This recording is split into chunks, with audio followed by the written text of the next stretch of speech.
Alright, so just recording now guys. So tonight's the 14th of February. Basically what we are doing is module 10, which is our waterproofing unit. And I've just been asked to record tonight's session. There's a few of the guys who have been lucky enough to go to the Guns N' Roses concert tonight. So what I'm going to do is actually record it, upload it onto YouTube under a private link, and then from there I'll be able to email that out. So if you are listening to the recording, what I've actually done from the people who were registered to be in the class tonight, what I've done is send them over a couple of extra bits of material. So if you are listening to this recording and you didn't receive it, you've got my email, so just email me and say, hey Adam, can you basically forward over those documents that you're using, and I'll be able to send them over so you can follow on and basically use those at home. But I will be putting them up on the screen as well. So tonight, yeah, it is basically about waterproofing. So it is something, it depends I suppose on what license that you go for, is how heavily you're going to basically be questioned on. But something that all licenses, if you're DBU, DBM, carpentry, what else do we do, our kitchen and bathroom, if you've had to fill out on your Part L basically your experience about waterproofing, of managing those tasks of other tradespeople on site, or how many times have you done it, guaranteed there'll actually be some form of questioning on it. So just out of curiosity, does anyone actually know what the percentage of insurance claims are relating to waterproofing? Anyone do any insurance work or have heard of what it is?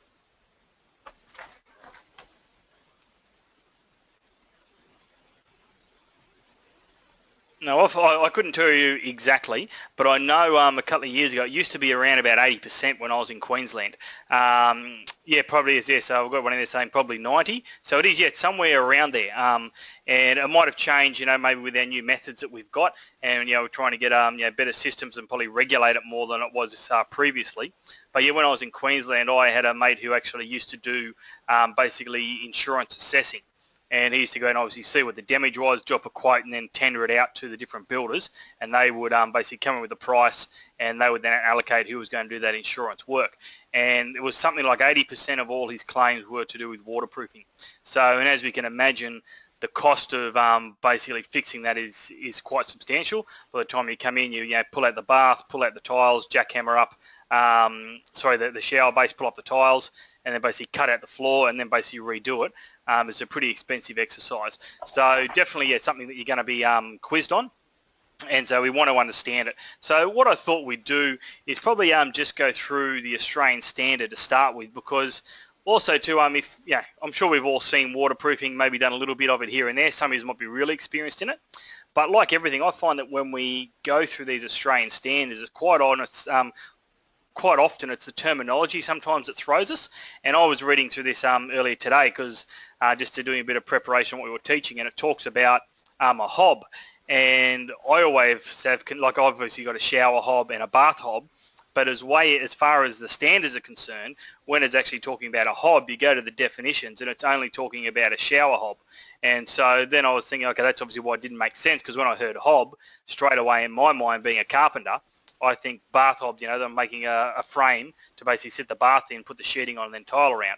And it didn't quite make sense to what I was reading, so I went to the definitions of the Australian standards of what a hob was, and it was in relation to a shower. So what I thought I'd do is just basically we'll go through a couple of these things here, guys, just to try and give a bit of clarification on it. And then there'll be a lot of time where you guys are actually doing your exercises tonight on your own. And so there might be 20 minutes of silence on the recording. And then basically from there, once everyone's done, we'll go through the answers and make sure everyone understands it.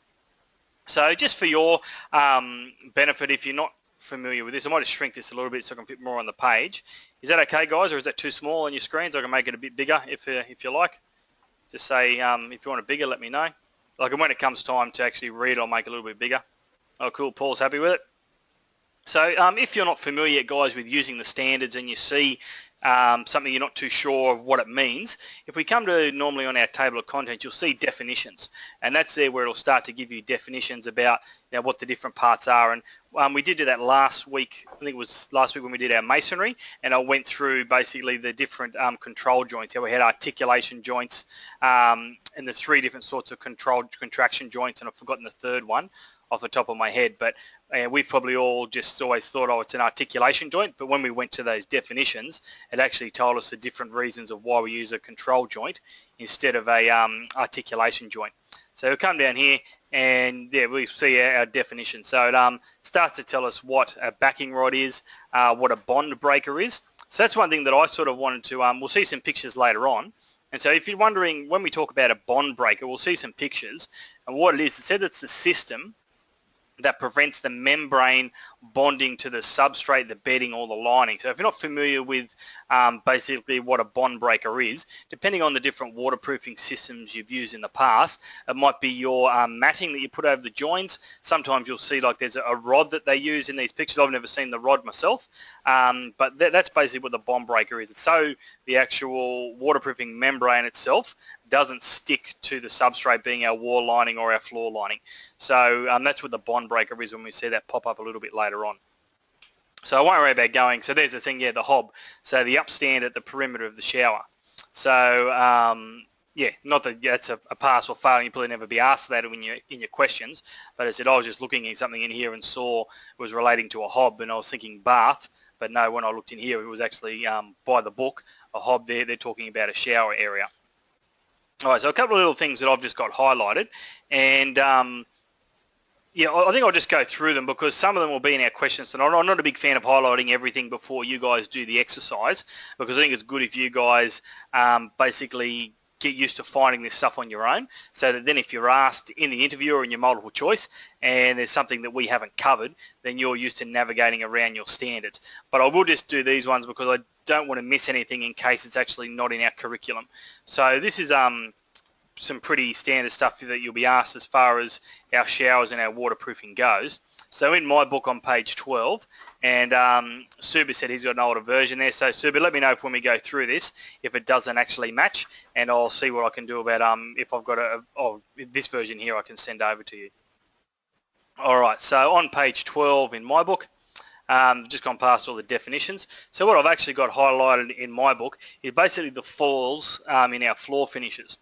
So down here, that part, oh, it's not going to highlight for me, is it? No, I can't highlight tonight. So basically, for general bathroom floor area, the minimum fall of the waste shall be 1 in 100. And then it does actually then refer us to Appendix B, which we'll get on to a bit later on. But yeah, basically 1 in 100 is what the floor to the fall in our floor to our floor waste should be. So that's for the floors. It's floor and floor. It's a bit hard to get out, isn't it? Or maybe it's just me. Might have been on the terps. So basically the falls in our floor finishes, that's what that is. So then we come down to actually what our shower floor is. So coming here, I've got this one highlighted in my book as well. So on this one here, as basically talking about for shower areas with a vertical separation between the shower area and the wet area, such as a shower screen, a hob, a step down or a water stop, the fall of the waste shall be 1 in 100. And as a minimum, the other shower areas, the fall shall be 1 in 80. So obviously that one there's some sort of barrier to stop it going onto our floor. But if there isn't, and we'll see some diagrams a bit later on, where you might have those communal showers at say the footy grounds or so on, where you've just got a heap of roses on a wall. They bring back bad memories. I don't know if I told you guys or not, I actually did my trade in the army, and yeah, there wasn't many secrets in the army when you had to go and have a shower. So yeah, on those ones, obviously the fall is then a lot greater because there's nothing to basically contain basically that water flow. So you'd have a 1 in 80 fall. So I've got that highlighted in my book, and I'll just keep flicking through down here. So if you're not familiar, I've just got this highlighted, and we'll actually draw some of these a bit later on. I'll just shrink this fractionally.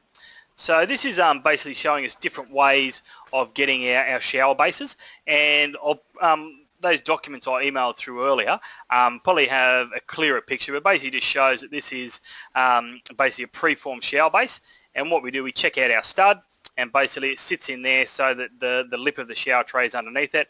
Our lining comes down and we put some sealant under there. So as the water obviously splashes up, basically it can't get past the sealant, and if it does, we've got this high lip on here anyway, so it wouldn't be able to come over unless you were squirting it with a hose, so it would come up and over here.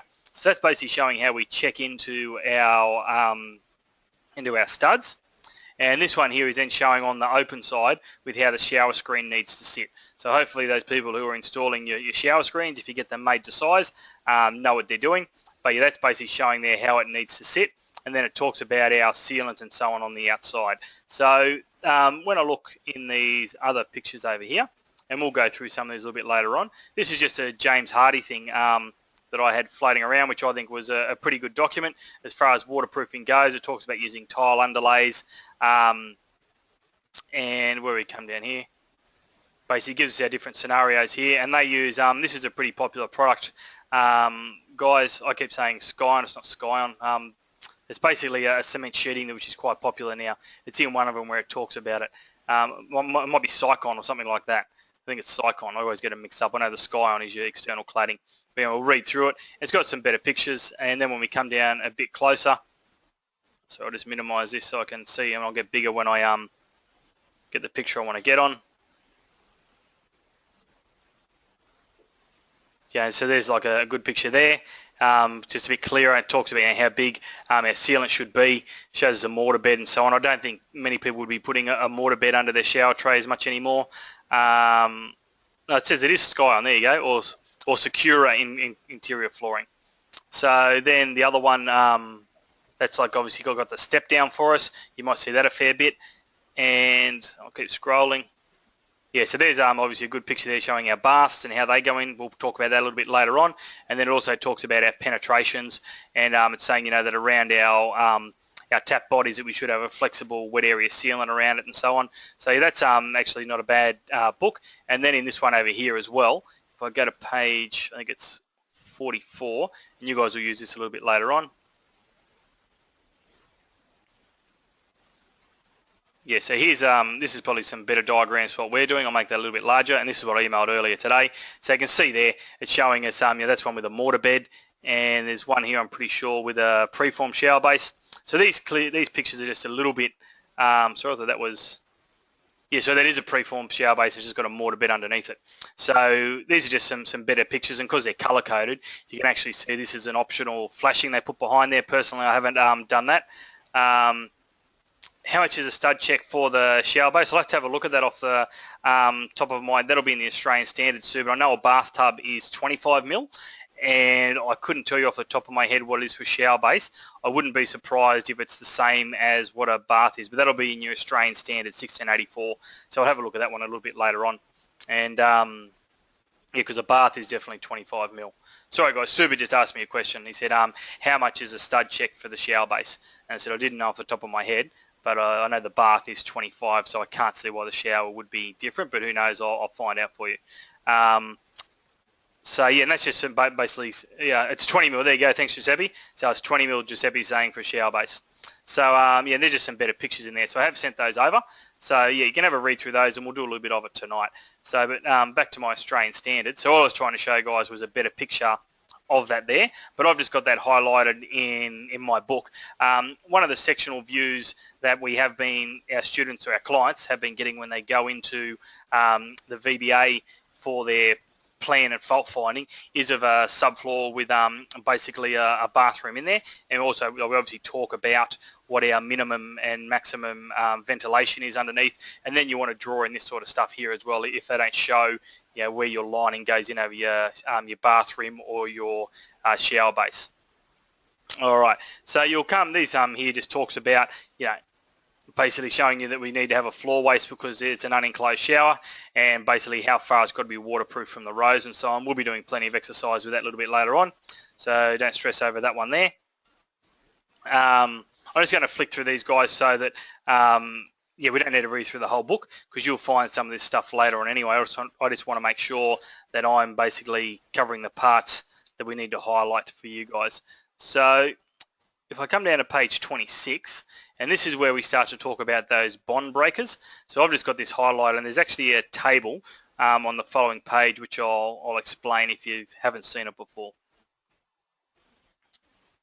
All right, so this part here is on, even though it says page 28 at the top here, it's actually, I'm pretty sure, page 26 of your Australian Standards. So it just says bond breaker installation of bonded membranes.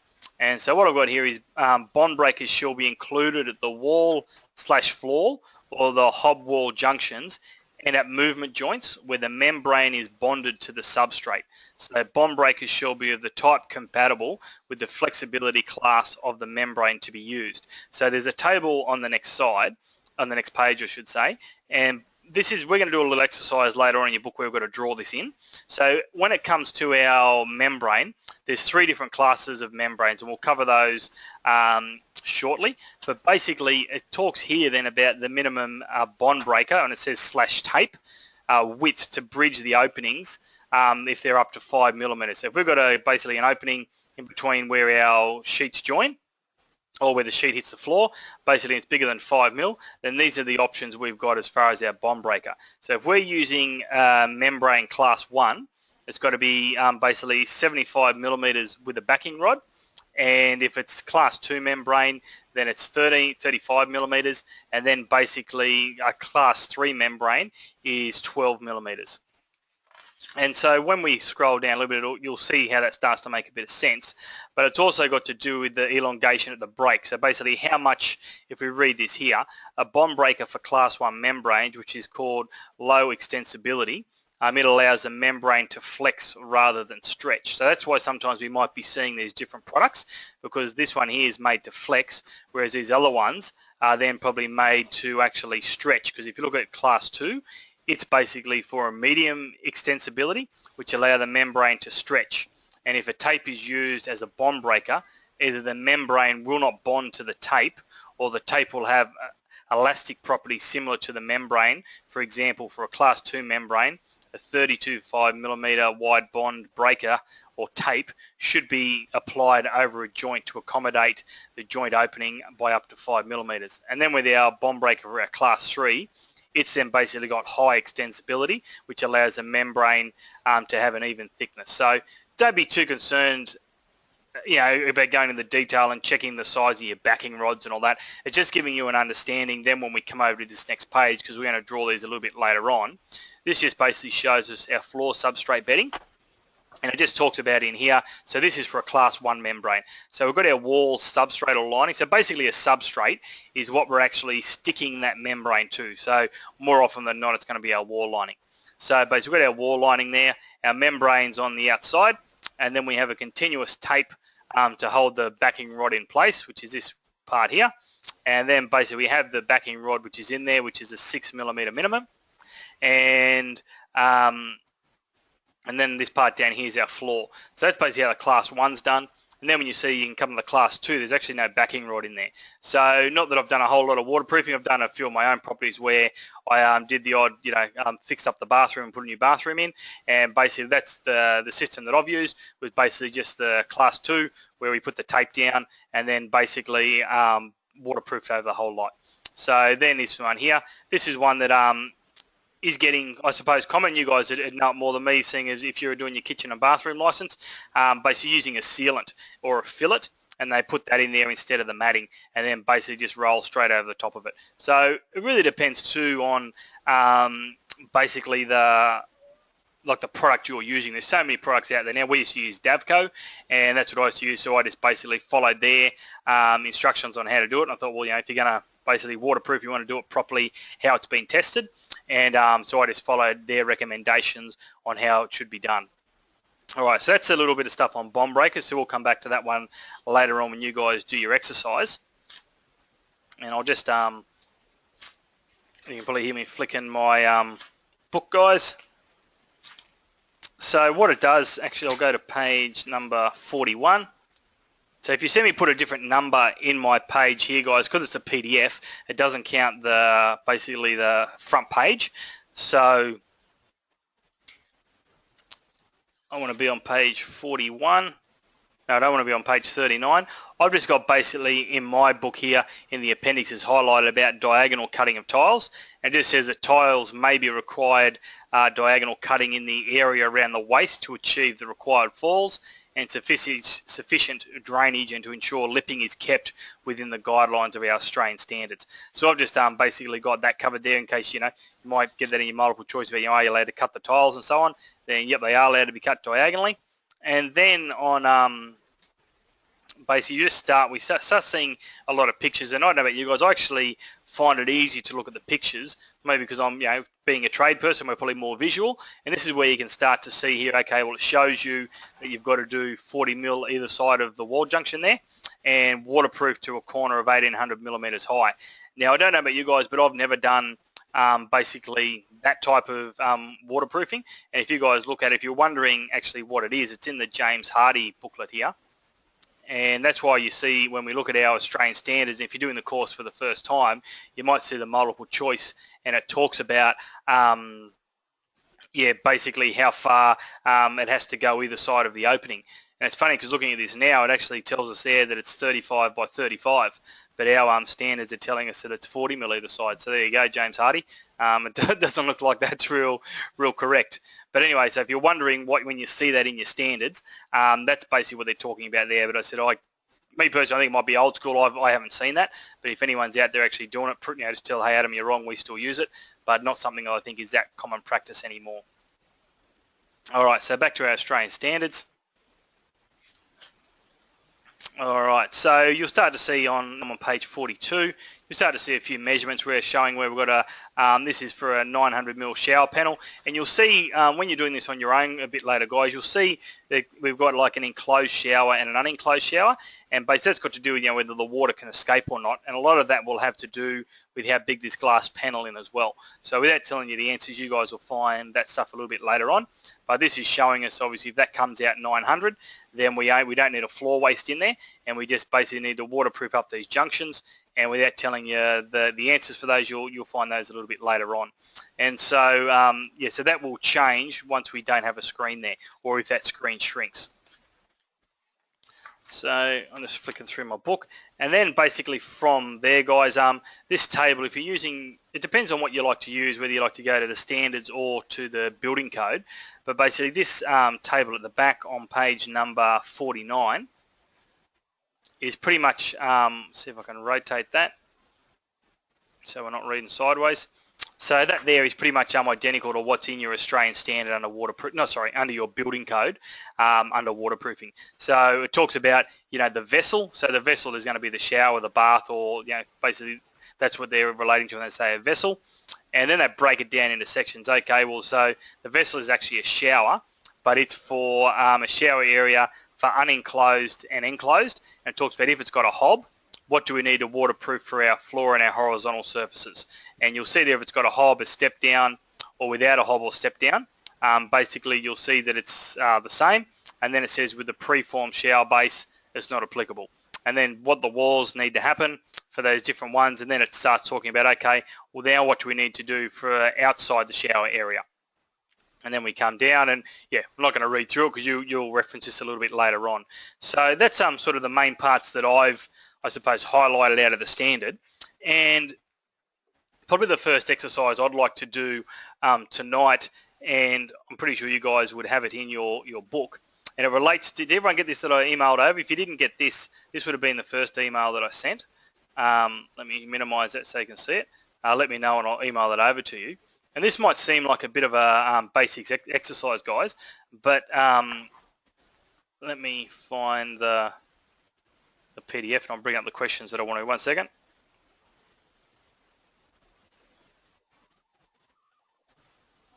All right, so let's go through and do this one here. So I'll shrink that a little bit. And we'll go through and basically do these, and then after we do it, I'll explain why I think it's good to try and remember this. And so those answers should come out of this Gyprock book. So if you just come down and find, there'll be a section there where it talks about, I think it's Aquacheck from memory of the questions. Yeah, for Aquacheck plasterboard installation. So come down here, find the section on Aquacheck, and basically fill in those answers. And once you've got it done, basically just say done. Either it's probably easy if you type it in the box rather than tell me. And then that way I can see when everyone's done them, and we'll go through and I'll explain why I think it's important that we know these sorts of things. So yeah, have a crack at it. If you've already done it, guys, in your previous class, just chill out for 5 minutes. It probably won't take too long for the other guys to fill it out.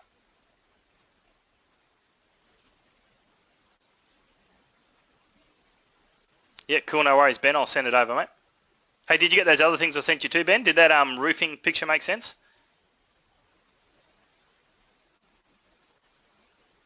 Cool. Yeah. So it was a bit hard with it not being to scale because yeah, I've got roofing books and it shows how when you've got a broken hip, which is what that is, how you work it out, and you basically normally string line alongside at a 45-degree angle. And when I was starting to do it, I thought this just looks totally wrong. But then I realised that it wasn't to scale, so I drew one to scale. But then without knowing all the measurements, it still might have looked a bit dicky. But hopefully it makes sense, which it obviously did. All right, mate. I'll email that over to you.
Cool, thanks guys, got a couple of yous done.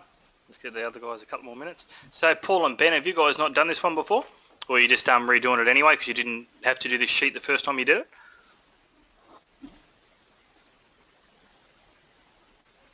Redoing, cool. Thanks Anthony.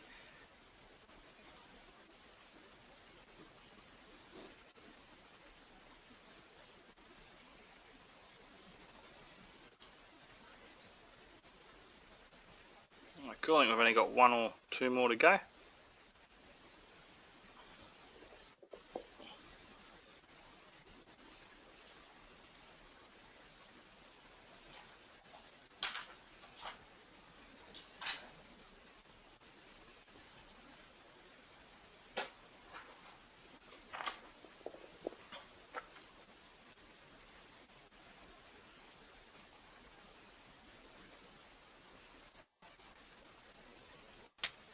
G'day Tony, how you doing? Just so that Tony's arrived, guys. Is this your first time on the online session, Tony?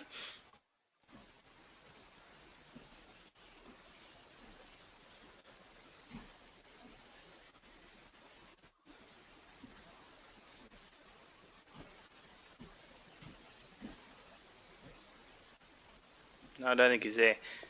It's funny because I didn't realise, I think I come up to you guys, I show up as Maxine, and the first time people come on, they quite often call me Max.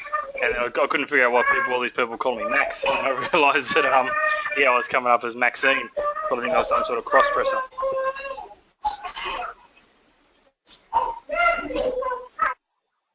Alright, cool guys. So we'll start going. I think everybody's done. And if you're not, yeah, let me know, but I think that's it. Alright, cool. So it says here, so this would have all come from our Gyprock book over on this one here.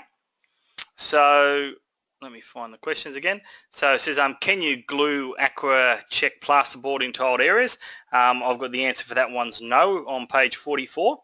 What is the installation requirements at internal corner nail positions? Basically 150 mil. And you might have seen underneath here, these are pretty much the same as what's in here anyway. So then it says number 3, how many fasteners for 900 millimeter sheets? And I've got 5. How many fasteners for 1200 millimeter sheets? I've got 6. Maximum center fixing of butt joints 150. And then how many fasteners for 1350 millimeter sheets? 8. So hopefully I haven't scribbled any of those down wrong when I was just doing it then with you guys. So the one reason too, guys, I like to sort of cover this now. It depends on what license you go for.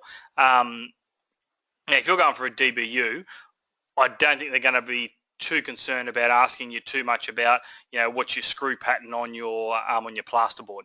But I think if you're going for a kitchen and bathroom license, then that's probably going to be something that, you know, it's a fair bit of what you do, and the last thing basically we want is having these areas that aren't waterproof properly, and then obviously we're gluing them instead of screwing, and then basically it doesn't actually have then the strength to hold the tile because it's too heavy. So obviously there's lots of different products out there, and he might ask you, what do you use? And you might say, well, I like to use Villaboard because of this blah blah blah. But my experience, guys, when I never took much notice of this as it being a chippy. We didn't sort of fit too much of our own plasterboard. If we had like a small room to do, we might have done it on an extension. But as my first exposure to it was when I was in Queensland. It was my first actual ever training job. And when basically the floods came through Queensland maybe about 6 years ago, they were looking for volunteers to come and fix a lot of the houses because a lot of people didn't actually have basically insurance, or the insurance company didn't pay out on it because it wasn't the right type of flood and all these sorts of legal reasons they were able to get out of it. And so basically what happened was there was all these kids who were looking for apprenticeships, and so they turned it into like a pre-apprenticeship course where we went out and fixed all these houses.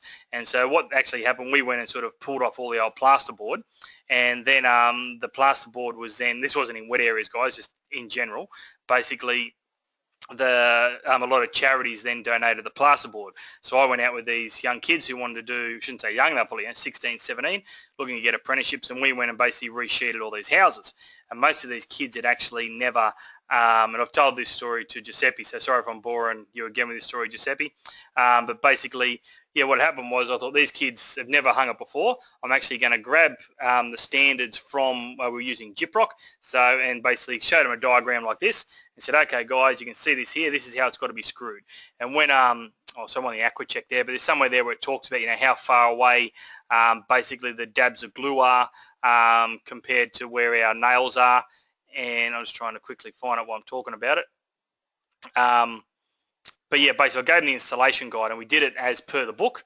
And then what happened, because they obviously didn't have the skill to actually be setting it, yeah, so something like this. Basically you can see, yeah, so we basically screwed the bottom, screwed the top, basically dabbed in the middle, basically 300 maximum centers, and then basically on our butt joints, they were 300 millimeter centers. So I actually gave them these diagrams, said, okay, boys, this is how it's actually got to be fixed. And so then what happened, because they obviously didn't have the skill to set it, then a lot of plasterers were either donating their time or doing it on a cheaper rate, and they would come through and basically set all the plaster. I remember this plasterer came through and he saw basically how we'd done it, and we even did these temporary block fasteners to actually hold it there while it dried, because obviously there's no screws in the middle here. It was just all glue. And I remember him saying to me, he said, mate, what the fuck are you doing? And I was like, what are you talking about? He said, look at all these holes, I've got to go and fix them, and I've got to go and patch them. And I said, well, look, mate, I'm sorry, that's that's to the code, to the standard, and basically how CSR basically say it's got to be fixed. So, mate, these kids are doing exactly how it's got to be done. And he was like, oh, mate, nobody does that. I've got to go and patch it all. And then it made me think, shit, this guy was probably mid-40s. I thought, how many houses has he sheeted in his lifetime? And then, never done it as per the manufacturer specifications, because he's probably always been doing it for a volume builder, and he's on a meterage rate and he's got to get it done as quick as he can so he can make some money. And it made me think, well, shit, if I said to him, mate, look, I'm guaranteeing these, so at the end of the day, if something goes wrong, I'm going to be the one who's going to have to come back and fix it. So I'm sorry, but the kids are doing it as per the manufacturer specification. And so that is sort of I like to be red hot on these things, because I just think, well, if that's how it's got to be done, it's got to be done. Like us, doing something structurally, like there's no way in the world that if we were putting on a bracing sheet that we'd go, oh geez, I couldn't be bothered basically putting that many nails in there. We'd basically go and nail it off. And same with our triple grips, we'd be doing it as it's meant to be so that it lasts. And to me, I don't see plastering being any different. So that's why I like to sort of make sure these things are done right. But as I was saying before, I think it's worthwhile then for you guys too, depending on your license, if you're going for a kitchen and bathroom, or you might be going for one, where you're doing tiling and sheeting, basically I would sort of know this stuff like the back of your hand, just then, because at the end of the day, this is like a major part of that license you're going for. And to me, if you're doing one of those kitchen and bathroom ones, whilst you get quizzed about a lot of stuff, I would expect that you should know that, I suppose, just like you would know your bracing pattern on your ply. So that's just an exercise I like to throw in and chat a bit about. And you might go, yeah, all right, whatever, Adam, I don't care. I just want to get in and get out. But yeah, have a read over it if you think it's going to be something you're going to be quizzed on. And then hopefully you remember it when you go in there, and it doesn't look like you don't sort of take much notice of what your trades are doing.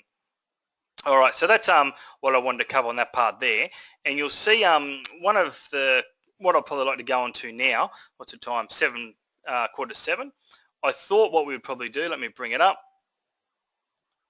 is we might even go through and actually do these pictures, guys. So you guys, I think we've got two lots of them in there, where it's actually got, you can see here, waterproof corner 2, and it's actually got deleted out what the measurements are. So go through and basically find those in your Australian standard, and basically write in what they are, and then basically we'll come through and check them off. You shouldn't have any issues because it looks exactly the same. So this is just an exercise, obviously try and find it, and some of them hopefully remember for when you go in for your testing or your interview. But yeah, I'll give you 5 or 10 minutes, let me know when you've done it, and we'll basically go through and make sure that we got them all right. Oops.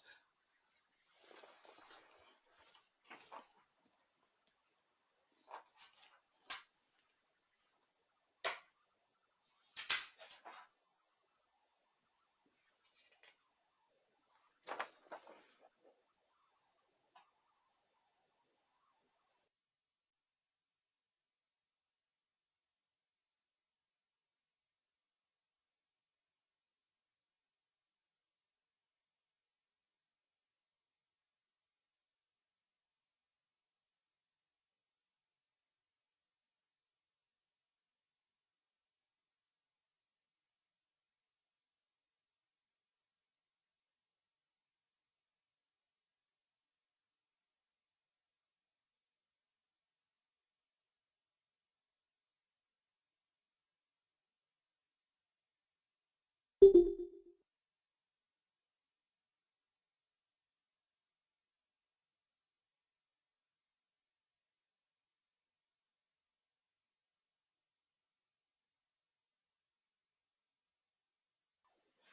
second there, Ben. I'll just have a look.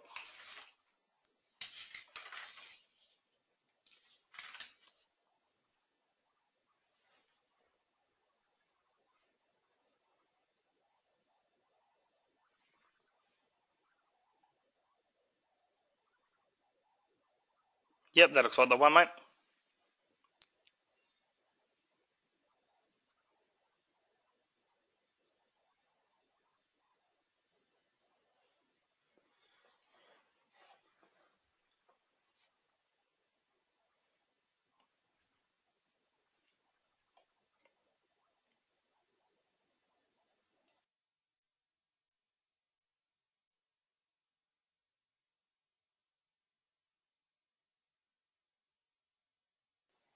And just with this too, guys, if you are sitting in the class for a second or a third time, and you've already got the answers for the stuff in there, if you'd like me, if obviously when you register, if you want these sent to you again, just let me know and I'll email it over, and then that way, if you want, you can print it out and you can actually do it fresh without actually seeing the answers there as well. So if you want that, definitely let me know and I can email them over before, basically the day before, whatever it's going to be, and that way you got time to print them out.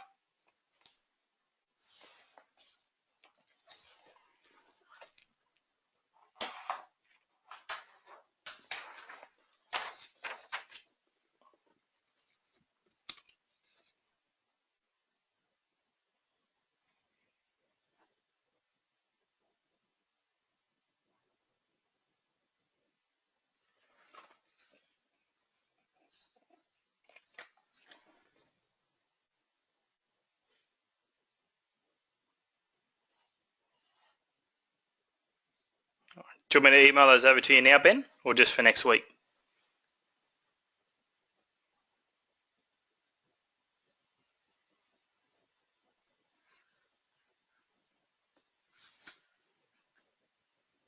Yeah, mate, no worries at all. I'll send it over now.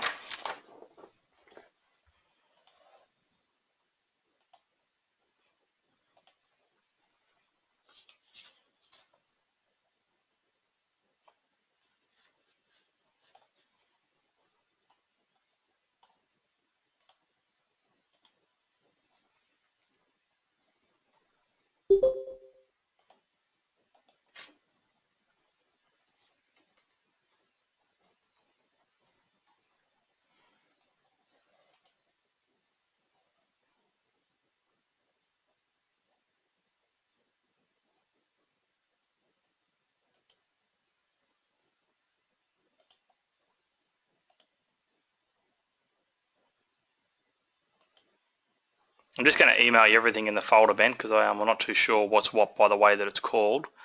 So you might get some stuff there and you go, geez, I didn't want that, but I'd rather just send it over.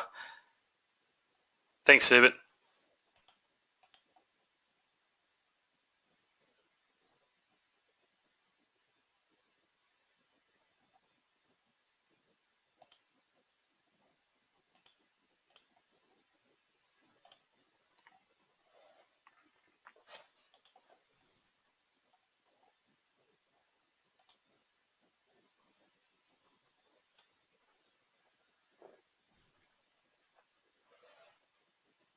Just not quite sure when you say should you make attention to the model. I'm not sure. Are you talking about that model that I sent through to you with the roofing one, Ben, or I'm just not too sure which one you're talking about?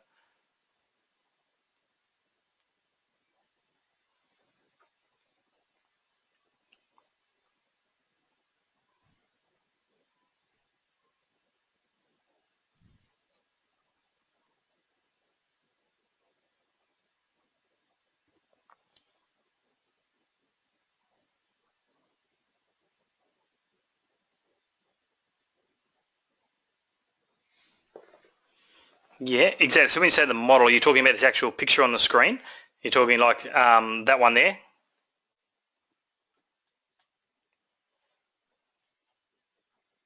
Yeah, yeah. Thanks, Paul. Yeah, mate, definitely. It's one of these things. Yeah, you just want to be able to reference it. Like hopefully some of the stuff you'll start to remember when you go in there. But by all means, have it sort of tabbed and highlighted, or even if it's not tabbed and highlighted, just be able to find it, because they'll definitely throw some questions at you as far as waterproofing goes. Because as I said, when such a high percentage of the claims in the industry is to do with waterproofing, yeah, so try and remember it off the top of your head. But if you can't, just take your book in so you can reference it if you need to. Because like I train this, a couple of nights a week, and I still, certain stuff that I can't remember, not that I'm the smartest man, but if I'm actually training it, you'd think that it'd sink into my head, and quite often it doesn't. So the ones that I don't know, I can find it pretty quickly though. So that's, I just try and do that if I was you.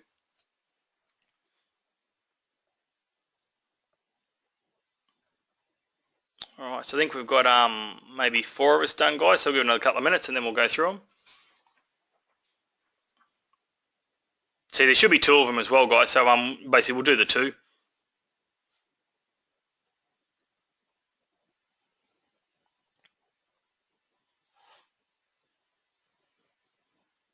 Cool, thanks Ben, thanks Anthony.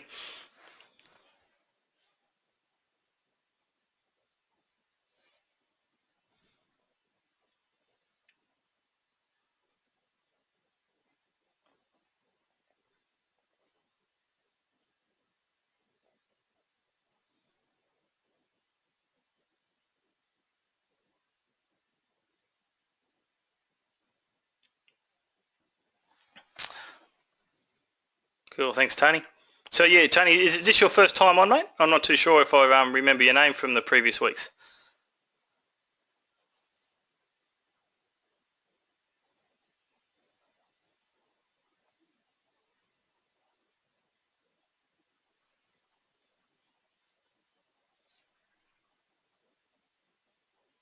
All right, guys. So looks like that's everybody. So what we'll do, we'll just go through them. And one thing, I was struggling a little bit with the audio. Okay, no worries. Is that me coming through? Is it breaking up a little bit, or is it more sort of your end? Do you think with your headphones?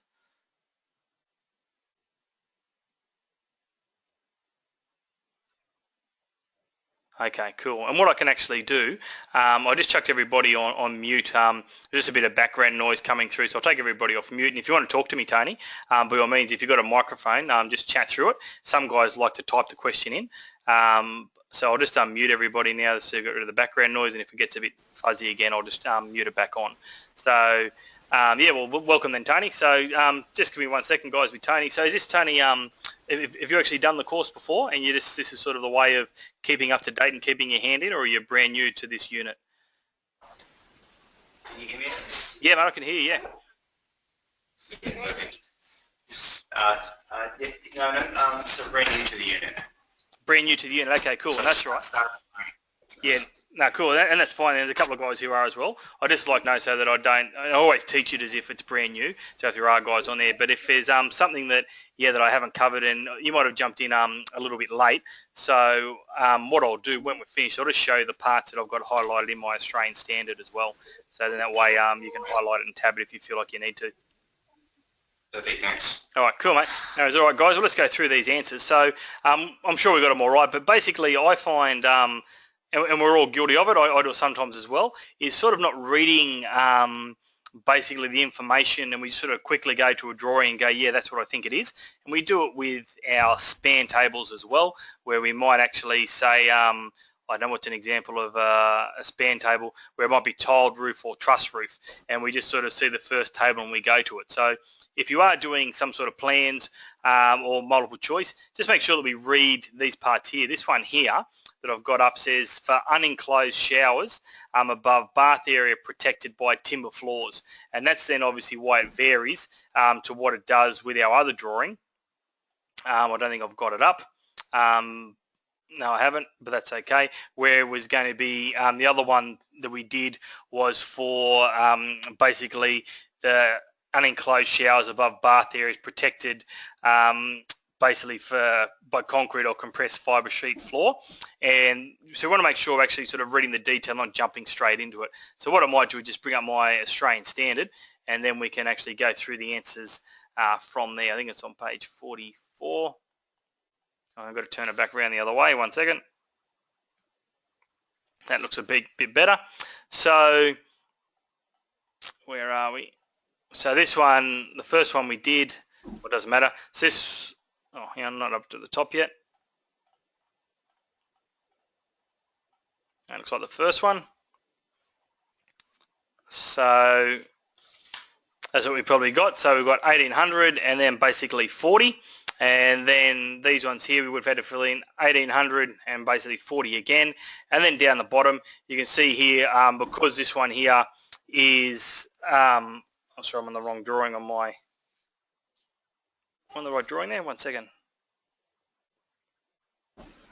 Yep, yes, sorry, then our 150 up there, and then our 25, sorry, our waterproof junction width is 40 mil either side as well. So hopefully I might even have the wrong picture there. Maybe it's just printed out differently to basically what I've got. But yeah, it should be 25 mil above the finished floor level as well. So that's, sorry, I was reading the answers from the wrong sheet. So let me bring out the right picture. That looks like there, like the picture we did. So that was one of the ones we did there. So that should have been 1800, basically 40 mil either side of the junction. And then that obviously radius was 1500 millimeters, and we did actually need a floor waist. That's one thing that I get asked a bit too, guys, where people say to me, you know, do I need a floor waist? And that's when, me personally, I don't think the standards are very specific when it comes to a floor waist. The only way I can find it is basically by going to the drawings, and you'll see that there's some drawings there when they don't actually require a floor waist. So in my opinion, then, if there's no floor waist drawn, then it's not going to be required, and we'll see that in a few of our drawings as we go through. And I've got a new home, I didn't build it, but built by another builder, and same thing again, I actually don't have a floor waist in my laundry or in my bathroom, but it might be a state thing as well, because I did train someone who told me in South Australia they always put them in, and I think it says in the building code as well under wet areas that if there's a washing machine in there, you need to basically waterproof the junction up 25 millimeters or something in South Australia. So that's just what someone told me. I haven't actually looked at it, but just be wary. It does vary a little bit from state to state, and you'll see that a bit when you start using the building code as well. All right, this might have been the other drawing I was after. Yeah, sorry, that's the other drawing there. Sorry, guys. So you can see there basically our 1800 high, 40 on either side, 1800 high again, and the other one 40 mil either side again.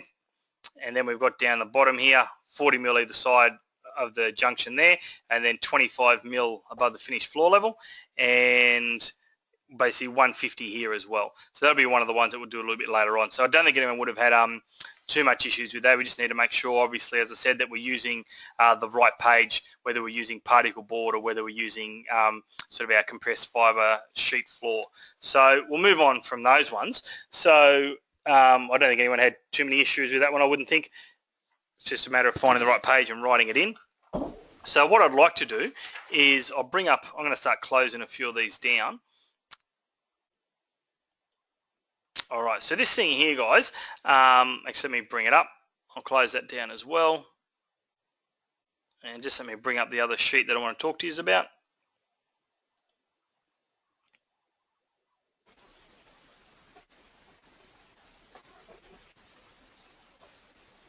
That's not the right one. Sorry, guys, just bear with me a second. These things in my folder aren't named very well. I'll keep that one up because we'll use it a little bit later.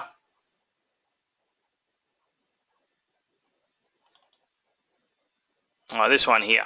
So I thought we might move on to this one next, and you'll see on here basically what are the 4 steps to waterproofing.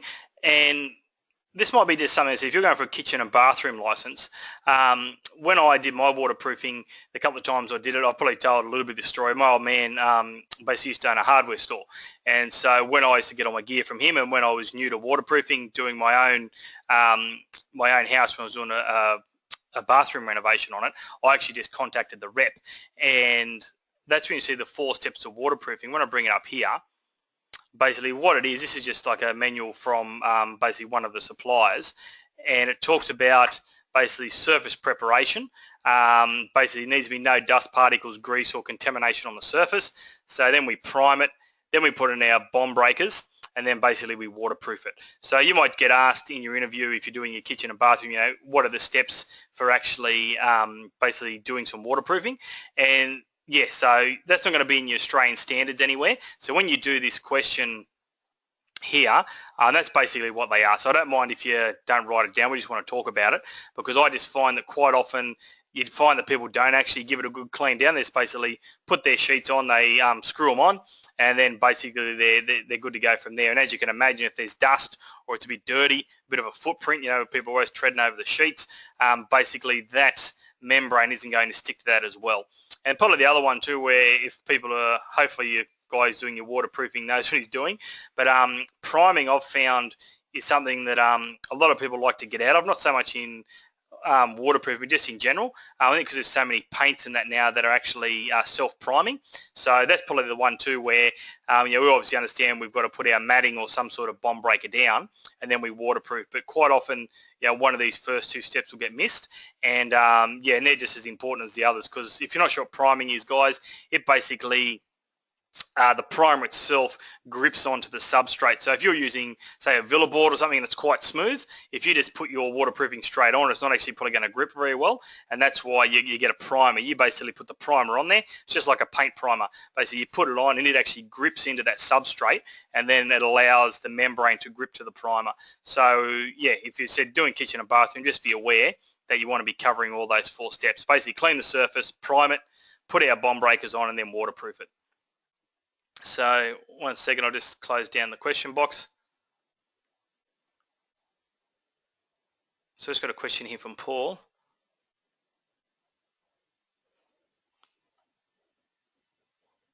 I'll have a look at that in a second, Paul. 1 second, mate. So whereabouts is that at, Paul? At the bottom of the page? Yeah, back, can you hear me? Yeah, mate, yeah, go for it. Yeah, so just at the bottom of the page when we were putting in those numbers about, you know, how high we have to waterproof and all that sort of stuff, yep. Just as a note at the bottom of the page, yep. It says waterproofing is to terminate at a water stop. Okay, yeah, for the one there where it's got, for the, which floor is that? For the fibre sheeting where it's got no shower screen on it? Yeah. Yep. So it's got that 1500 mil arc. Yep. How do you water stop like that? Sorry, how do you what, sorry? How would you put a water stop in that type of situation? Yeah, good question. Because you would normally just normally just waterproof that whole floor, I would imagine. Yeah, but exactly. To Australian standards, how do you put a water stop in that sort of situation in the drawing? Honestly, don't know. That just doesn't make sense, does it? So if you're wondering what Paul's talking about, guys, let me bring it up on the Australian standard. Oh, geez, I've got that many things open.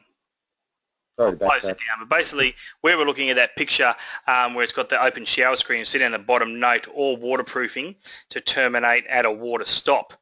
So, yeah, I don't know. I'll tell you what, I'll figure that out for you when you guys are doing your exercise, and I'll come back to you. Let me do a little bit digging into the standard, and I'll pull it up, and I'm sure, I shouldn't say I'm sure because normally these things are a bit vague, but I'll see if I can find something in there and see how that's got to happen. All right, so while you guys are doing this next exercise, I'll have a look into that for Paul. So back on this exercise, they're basically the 4 steps of the waterproofing. So as far as the window requirements go, guys, basically see if you guys can go through and actually do these questions. There's a couple which I'll probably get you to leave just for the fact that I'll explain them. Let me find out. So number 10. It says, what is the stud centers for shower recess? So you can leave that one there and we'll have a little bit of a chat about it. And number 12, have a crack at it. A lot of guys struggle finding number 12. And number 1, it says, what are all the window requirements? See if you can find that in the building code. And basically, if you can't, I'll basically step you through it. So some guys get quite confused with that part there. So see if you can find, you know, make sense of it yourself, and then I'll explain it a little bit later on. It's got to do with the type of grade of safety glass that we're using, and then basically from how high from the floor and so on it's got to be. So to me, I think that drawing is a little bit vague on what it wants us to do in relation to that. So you might have done this unit with one of the other trainers, and he might have done it a bit differently, but I'll show you the way that I interpret that, and we'll reference that through the building code. And then basically we'll go down and then draw these substrates. So that will be basically our class 1 membrane, class 2 and class 3. So basically that will be in our Australian standard as well. So yeah, have a go at that and we'll see how long it takes. And probably 20 odd minutes we'll probably stop and have a bit of a break. And while you guys are doing that, I'll have a look into that question that Paul's asked about the water stop.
Yeah, mate, no worries at all, Ben. That's fine. If you do them, mate, I was going through something with a student last night about I think it was test 3, and there's some practical stuff there to work out some bearers and joists. And when we were trying to do it, you can actually make those pictures bigger. So if you do get to that and you've got to work out what the span and the spacing is, if you make it take up your full screen, it'll make a lot more sense, because I couldn't see that they were actually double bearers. And so he said, why are we getting these answers wrong? And then I clicked on it, and okay, they're double bearers. That's obviously why our spacing and our span's out. So if you're doing that one there, mate, or anyone where you're trying to find a detail, just click on the picture and it makes it bigger for you.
Cool, no worries, Tony. And I don't know if you're interested. I've got a couple of guys who are out of the class tonight, and yeah, basically what they've asked me to do is record it, and I'm going to put it on YouTube, and I'll send you the link. But yeah, you'll probably find yeah, at the beginning when I go through the standards might be worthwhile, and the rest of it sort of, I suppose, just working through this on your own. Some subjects I do obviously teach a lot more. But this one here is one where it's really just find the stuff out of the standards. So, but yeah, mate, hopefully I'll see you back next week.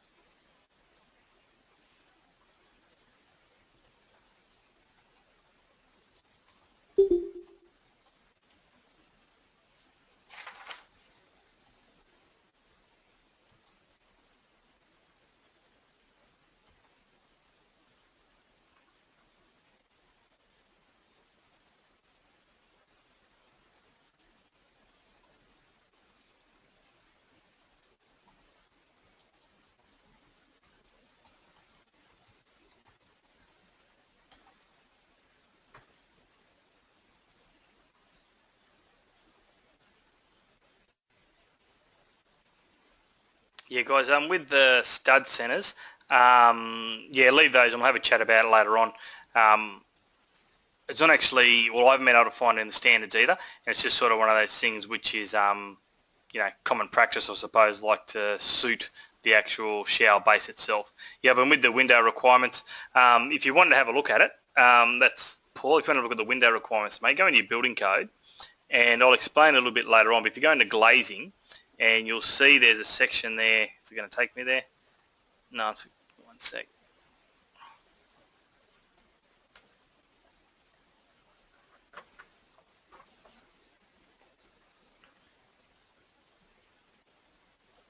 So when you get into glazing, there's a section basically on here, and it talks about, there's one specifically for a bathroom, which is on there, and to have a read of it, and if it doesn't make sense, don't stress over, I'll explain a little bit later on.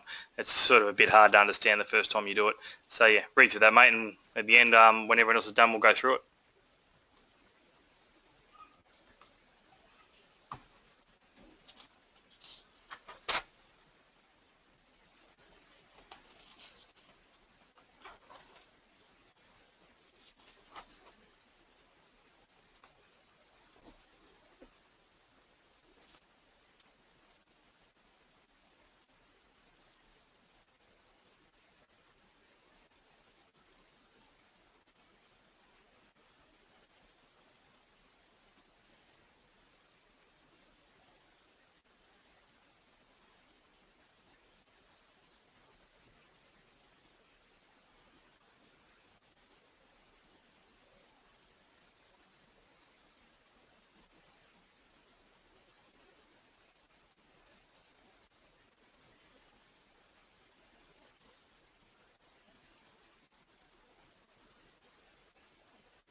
What we'll do, guys, we'll go through for another 4 minutes. We'll go through to 7:30, and then we'll go have a little bite to eat and have a drink and come back if you like.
All right, guys, let's go have a 15-minute break, and if you're a smoker, go have a ciggy, have a drink, a coffee or something, and a bite to eat, and we'll come back at yeah, 15 minutes seems to be the norm what most guys want, so we'll have the 15, and we'll come back at a quarter late. I'll catch you then.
All right, guys, welcome back. Hopefully we're all fed. Does anyone need more time going through? I'll just bring it back up again. Going through this exercise, because if you need more time, that's fine. We'll give more time, but if you're all done, let me know and we'll go through the answers and move on to a couple of other things. So just let me know.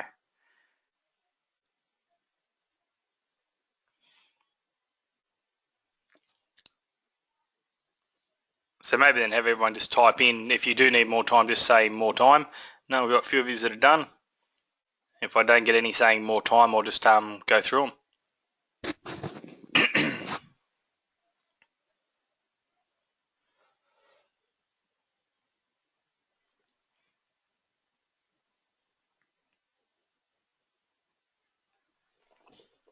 All right, so let's go through them by the looks of it.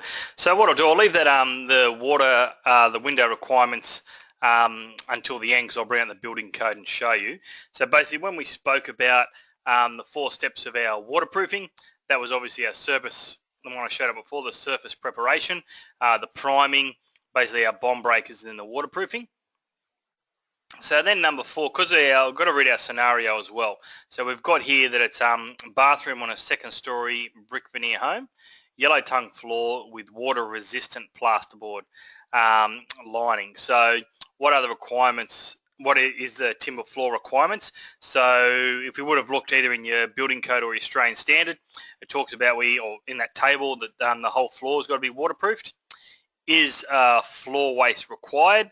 No. And then what are the internal corner requirements? So we did do that before also in our drawings. We're 1800 high and 40 mm either side. The waterproofing above the bath height was 150 millimeters. Waterproofing above the floor requirements, 25 millimeters. What is the fixing requirements for the water resistant board? Can it be glued? No, that was basically in that exercise we did before. And this is one the guy said about the stud centres. So I have not been able to find that in the Australian standard. I'm 99.9% sure it's not in there. For me, guys, personally, the most common practice I've seen is basically quite often 300 millimetre centres or 450s. So sometimes on our internal walls, we do 600 centres, but yeah, it's normally got to do, it's a bit of a, I suppose, a personal preference on whether you're getting a like a prefabricated frame in or whether you're doing a stick frame. And I'm a big fan of, obviously, the more that we have in there, basically probably the more support and to stop it rocking and so on. It makes it a bit sturdier. So that's why in the past, yeah, probably 300 has been used. Personally, with my building experience, we didn't do a lot of basically shower trays. Ours were basically bedded with a little hob around it and basically then had the required fall on it and the tiles on top.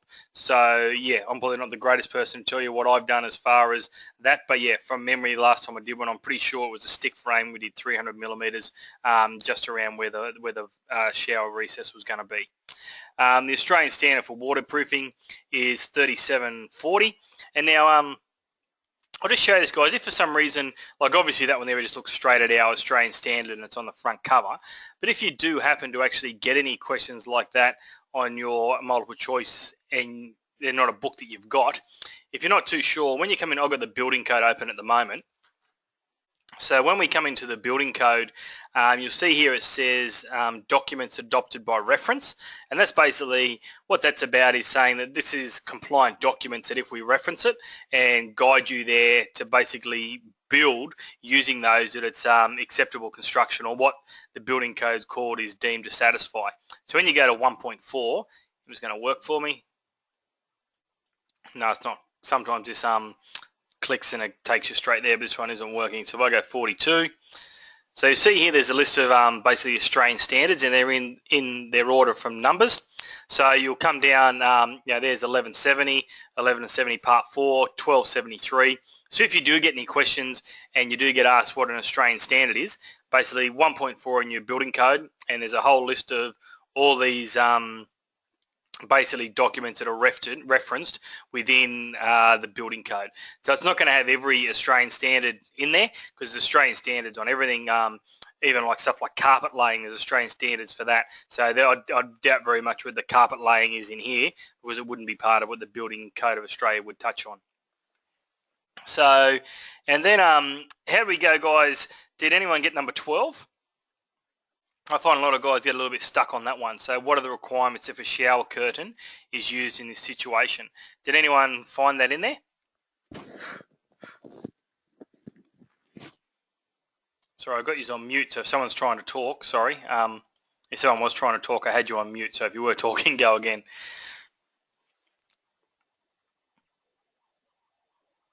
No one could find number 12, what are the requirements if a shower curtain is used in this situation. So what that is really just trying to make you take notice of, guys, is, if I bring it up here, and well, the short answer is it actually doesn't change, because it's a bit vague with the question as well, but because it's still a timber floor, we've still got to waterproof the whole floor. But what happens is, if I get to the right section, if you've got like when we saw some of those diagrams before where it had like the shower rose above the bath and no screen, that was an unenclosed shower. So if we do actually have a shower curtain, it still is an unenclosed shower. So don't think that if you've got a shower curtain there, it's the same as having a shower screen. It's actually not. So I'll show you where it talks about that. Just let me find it. And as I said, this isn't something that's going to make or break your interview. It's just one of those questions to try and get you to find something that's a bit odd in the standard, so that if you do get asked something basically in your multiple choice when you go in, or in your drawings, then you can sort of work your way around your standards and find it. So let me come down. Here we go. So I'll make that fractionally bigger. So it just says basically an unenclosed shower screen consists of a frameless shower screen, unless the shower screen is fitted with seals and deflectors, a shower screen less than 900 millimeters above a bath. So that was one of those drawings we saw before. I can't remember the measurement from memory, but it was quite small, the shower screen above the bath. So that's why that was considered an unenclosed shower, and probably why we had the floor waste there as well from memory. Or also a shower area where a curtain is hung on a rod. So basically that still stays in as an unenclosed shower. So I said for a timber floor, it's not going to change because we've got to waterproof the whole floor anyway.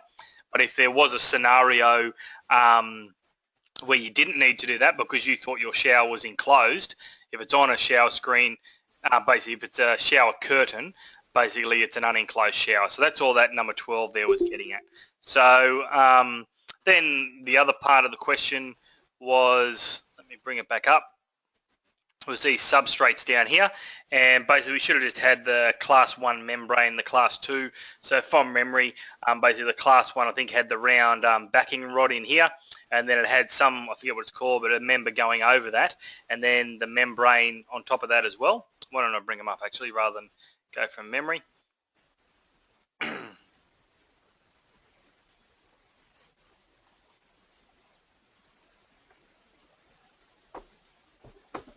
So these ones here. So hopefully we had drawings like that one there. So yeah, the continuous tape holding down the backing rod. The number 2 basically just has the bond breaker. And then our number 3 just has a flexible sealant or a fillet in there. So that's basically what those 3 are that we should have drawn there. And while I'm thinking about it too, let me see, I think it was Paul who asked me the question before. Yeah, so what Paul was asking, let me get to the drawing,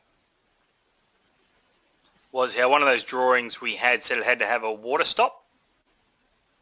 So I'll bring up the drawing, and it's one of these ones just here.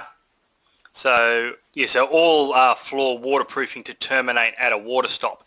So if you're wondering what a water stop is, basically like I was saying before when we were talking about our what's a backing rod and a few things like that, basically if you're not sure what a water stop is, we would then go to the definitions, and basically it's saying that it needs to be turned up a vertical surface.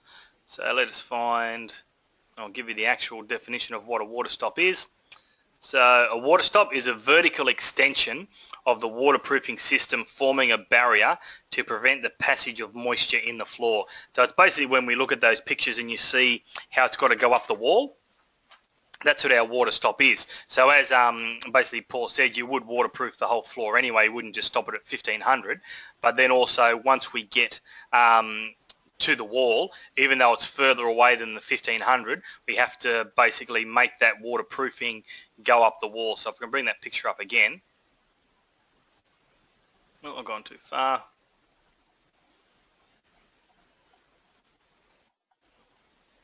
Sorry guys, this is one of the downsides to using it as a PDF. I'll make this a bit smaller. I'll get there faster. Oh, not wrong way.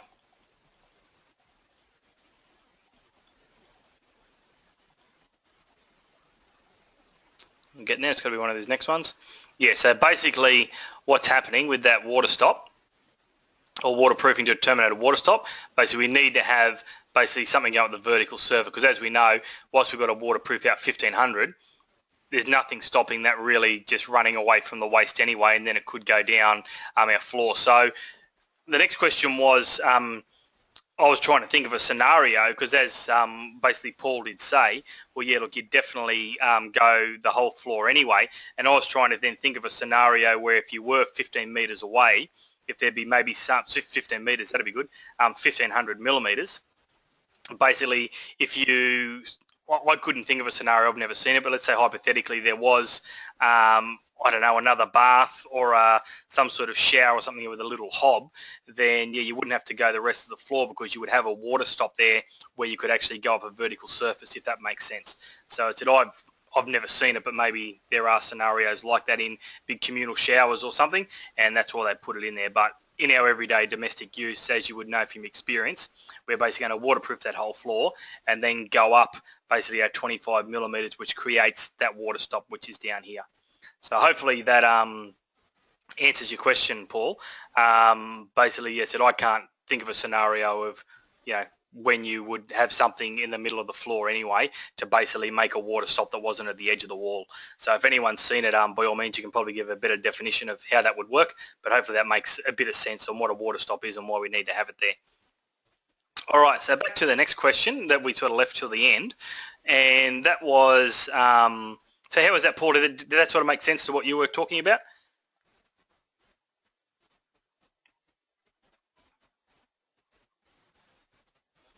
While Paul's, if he's typing, if he's back from his dinner, I'll move on to the next part. So basically, what are the window requirements? So as it's not the greatest drawing and it doesn't actually totally reflect what's in the building code, but I'll explain to you the way that I interpreted this question. And yeah, all good? Cool, thanks mate. So what we're going to do, I'll go back to the beginning. So if you're new to using the building code, because I know some of the guys are new to the course, that if we're doing something with our windows, we want to go, okay, which section do I go to? And just remember that nearly all the time, us as tradespeople are using Section 3 acceptable construction. The first two parts are really to do with our designers and yeah, why we put, like how it's got to perform and so on. So we're always going to go to Section 3. So we're going to come down and we'll find glazing, because obviously we're talking about glass. So it's on page 235. So we're going to go to 235. And the picture we're looking at, let me scroll down, is basically this one here. And it's just, it's obviously not meant to be exactly the same, but it's just a different version. So what this is the identification of glazing requirements for bathrooms, en-suites and spa rooms. So if I'll come back a little bit and I'll read the beginning of it. So this is to do with the glazing in those rooms. So all glazing in bathrooms, en-suite spa rooms or the like, including our shower doors, our shower screens, our bath enclosures and associated windows, where the lowest sight line is less than 2 metres above the highest abutting finish level of the floor or the bottom of the bath or the shower base. Basically those frame panels must be glazed with either grade A safety glazing material, and there's a table which I'll get to shortly which specifies how that's got to be done, or basically grade B safety glazing material in accordance with this other table. And we'll go to those shortly, and then it talks a little bit more in depth about it. So if we go to those tables, 365, so basically 365 is for grade B safety glazing, and then you'll see here it starts to talk about, okay, this is for type B, and type A is going to be on the next page, I'm pretty sure. Oh, I might have gone past type A, sorry. So that's 365. That's 3, yeah, sorry. Grade A is on this one here. So that's grade A there. But just for easy sakes, I'll go to grade B because it's on the page above it. Save us making us going up and down and making feel giddy with this PDF. So let's just say we're using grade B safety. So it actually tells us, if we look at basically the figure and A, B and C, it starts to tell us basically what type of glass we need to use. So there's your A, there's your B, there's your C, and there's your D's. So that starts to tell us what type of glass we need in those scenarios. So when we come back here, you can see that safety wide glass basically can't be used in a D location. It doesn't actually let you use it in the D. So the D is basically on our windows here. So we can't use it there. Safety organic coated glass we can use in all 4. So this is then how they work out how thick it's got to be. So you have a look at it here. We can actually use, because this is the standard thickness of that glass. So basically, say we're going to do the safety organic coated glass. It can be 3 millimeters thick, but the maximum area of that pane is only 1 square meter. So that's not going to be much good to us really, is it? Because 1 square meter isn't a huge amount. So then if we go to 4 mil, basically it's got to be 1.5 maximum area. If we want to use 5 mil, we can use 2 square meters, and basically greater than or equal to 6 millimeters thick in a safety organic coated glass, then we can use areas up to 3 square meters. So that's how they determine, and obviously whoever's designed this has got to probably work out, if you fall, how likely are you to crash into it, therefore it needs to be stronger and so on. It's not something that we would be designing, but that's why we're getting our glass, and whilst we get our, what's we're looking for, our specifications of the glass we're receiving for our windows and a shower screen saying, this complies with Australian standard, blah, blah, blah. And that's basically what it's about. So this is the table that you would use to work that out. So there's a few other things on here where it talks about when you can actually use ordinary glass. So ordinary annealed glass, including mirrors, may be used provided there's a fixed vanity or bench with a height not less than 760 millimeters and a depth of not less than 300 millimeters, and extending the full width of the glass mirror is located, 300 millimeters, and the extending full width of the glass or mirror is located in the front of the glass or mirror. So basically that's obviously got to do with when we put our mirrors up above our basins and our vanities. They don't need to be safety glass because normally we can't sort of, I suppose, fall into it because that vanity basin is going to stop us from probably headbutting it and shattering us and cutting all our face open.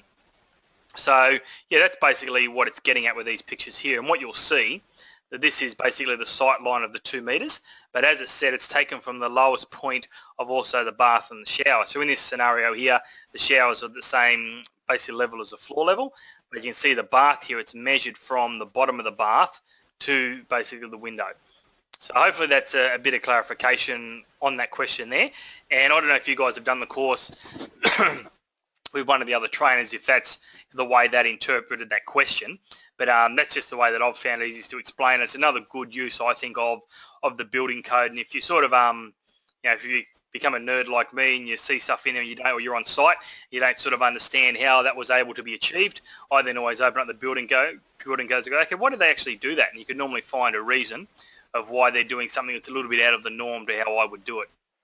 So yeah, I'm a big fan of the building code. I think it's great. The way you sort of, if it's your site as well, not that you're probably going to be picking up on safety glass, but the more you can find out about how to use the building code, the better, I think. And by the end of the course, guys are normally brilliant at it, which is great.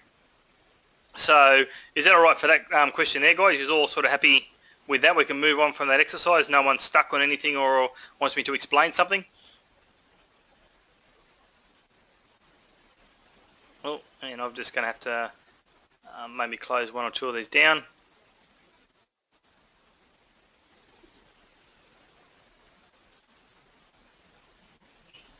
All right, so I'll just bring up, we haven't got sort of too many more to do on this one here, so I'll bring it up. And so what I normally find, guys, I actually train my course, because I train in Torquay, and not Torquay, I live in Torquay, I train in Geelong and Ballarat. My class is probably a little bit different to how you guys have done it, where my students, when I say my students, the class that I take face-to-face, they sort of only join in 2 spots, either at week 1 when we do the legislation, or at week 6 when we start to do the technical side of the building. So I find normally by this stage the students I've trained are up to week 10, and by this stage they've done a lot of pretty much the whole course. So then I start to do a bit of the practice testing class. So if you do find that we finish a little bit early tonight, I wouldn't be surprised if we're done by about 8:30. That's because something I just normally, the guys bring their laptops into class and we basically do it.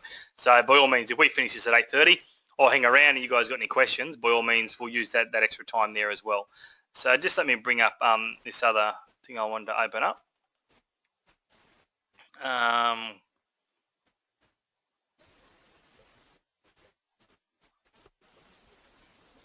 So I'm just guessing which one we're doing. Hey, what a guess, I got it right. All right, so I think this is the only other one, guys, we've got to do. And depending on your knowledge and your trade background, some of you might whiz through this and go, yeah, Adam, I'm all good with it. But so it just says here we've got studs that are 90 by 35, floor joists that are 90 by 45, and we've got an acrylic bath. So what we're going to do is fill in the missing details. So what we're basically after, guys, is draw this stud and basically how it's going to be notched. And then we want to obviously determine when we notch it, okay, how deep can that notch be? So it's in your Australian standard. There's a section in there on notching. If you get stuck, let me know. So basically draw how that would go in. And if we look at, I'll bring this other document. These ones I emailed over before. So let me bring this up again. I think it's this one. I'll shrink that a little bit. So if you're not overly familiar, it is in your Australian standards, and I got you to highlight it before. But also this is another good document where it shows you probably in colour and a bit better quality picture than the Australian standard, where we start to put our bath lips, like showing you there. For the shower, you can see it's notched in, and we can see that obviously we've got our tiles, we've got our silicone underneath, we've got our basically our waterproof filler board, and that's just showing that basically that if there's a corner flashing in there. So there's that one there, and then I'm pretty sure there's one here on the bath, which I'll get into. Hope he's not making a liar of me.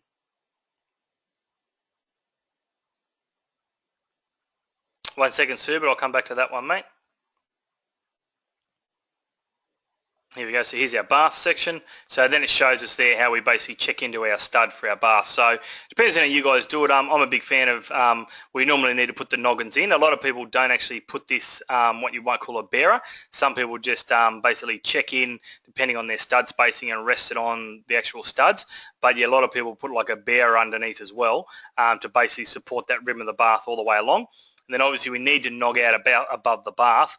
One, it actually holds it, but also we need to then be able to nail our sheeting, because as you know, when we put our sheeting on to our bottom plate, basically we don't just nail it our 600 or our 450 centers. So by putting these noggins on, it actually then allows us to nail that sheet all the way along as well. So that's basically what we're looking at there. So you want to basically design that, and then design a little hob wall in there like that, and then how the shower tray would go. So that should be basically the details. It says so, it should say show, or your linings for walls and other substrates. And then there's a couple of little mistakes there where you might see in relation to the floor waste, and then talk about how you would support the bath. So I'll give you a little while to do that. And basically once you've done it, I'll then come back and we'll go through it, and I'll tell you, a few different ways, if you haven't put baths in, how I've done them in my experience. So by all means, once you've done, type in done, and then we'll go through it. And whilst you're doing that, Sue, but I'll just have a look at your question, mate, and I'll get back to you in a sec with that one.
Okay, yeah, with that, Paul, with the trouble with the streaming, it might be me. I actually haven't been talking or presenting. I've just been trying to fix a few little drawings on my computer, and it's been flicking the screen that you guys see.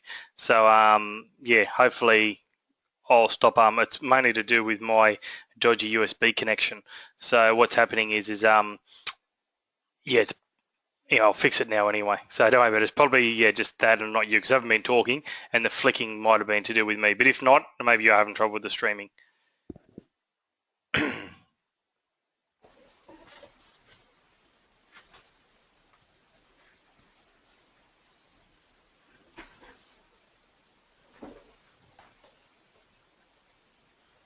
just going to put this other document up, guys, seeing as it dropped out on me.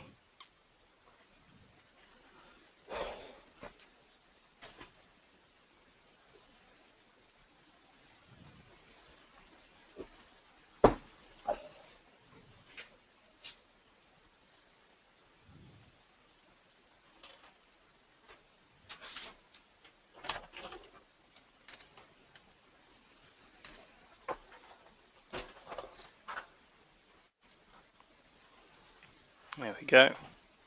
So how are we going there, guys? Are we almost done and you want me to sort of go through this? It's one of those things, depends on how neatly you draw. I see some guys who just freehand it and get it done in about 5 minutes, and then other guys take a fair bit of time and effort and do it almost draftman-like. So we might just have a couple more minutes on it, and that'll get us to sort of roughly 1:45, and then we'll go through it. I'll take you through how I've got it drawn, and there are different variations on how we can sort of do it, depending on our hob design. And yeah, then I'll hang around for any questions, and I'll cover that one off with you, Subit, at the end if you like. So how's another 5 minutes sound? Does that sound all right to everybody? I'm mindful you guys are probably going out on site tomorrow to, yeah, bust your backs. So I don't want to have his up too late. You know, if it's his Valentine's night, some of his might be due for a bit of romance.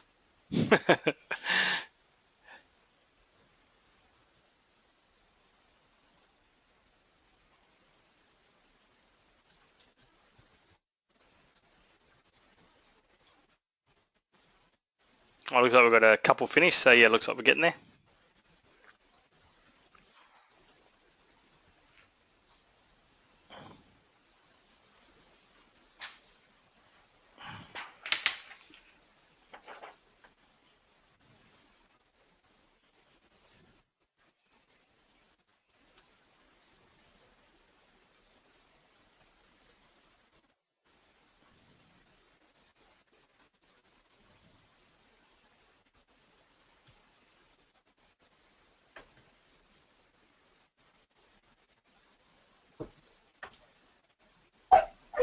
Josh.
All right, guys, looks like the general consensus is that we're all done.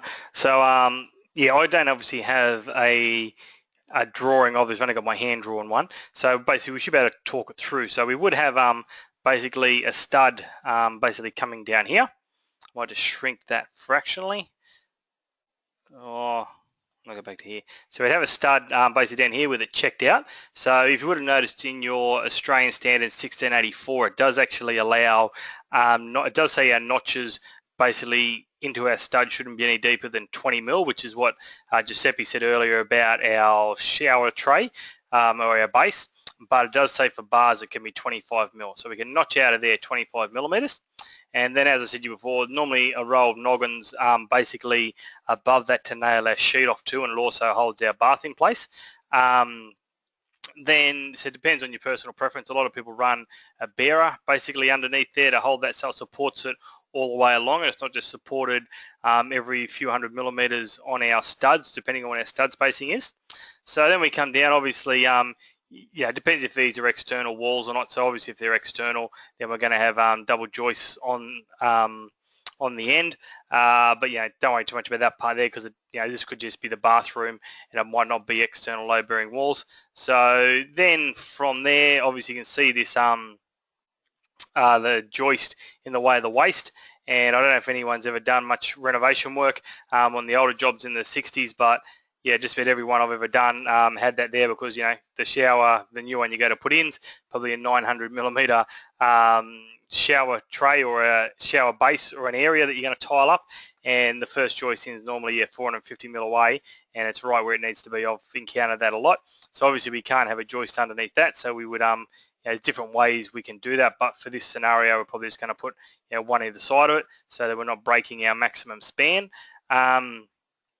Then we're going to have, so then still over here, so we would have had our, basically once we had our stud on, we would have then had our sheeting, then our tile adhesive, and also our then our tile on it showing us our silicon underneath there, so it can't get up over the rim. And we would have had some waterproofing. It depends how to town you went, but if you remember from our standards, basically 150 mil above our baths, and our shower would have been up to 1800 millimeters. So back over here to this hob part, we would have had a little hob wall in here.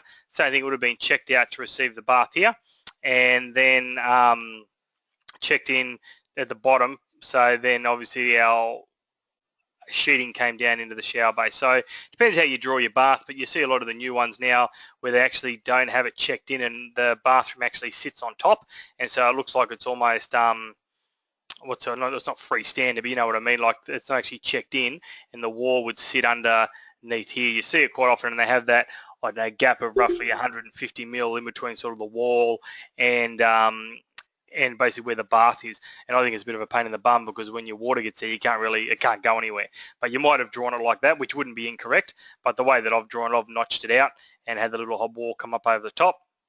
And then basically our lining coming down here, and if the hob wall does come up this way, then we'd have a tile and some way of obviously when the water splashes there still comes back into our bath. So that should have been the same as when we looked at that diagram before. I might bring it up. Give me a second.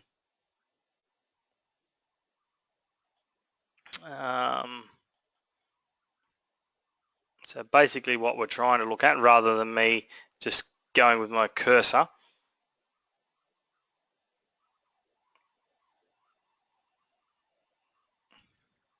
yeah, we should have been hopefully getting something like that on our shower base, showing like there's our basically our tiles, basically our lining, and then our tile adhesive behind it and our silicone underneath.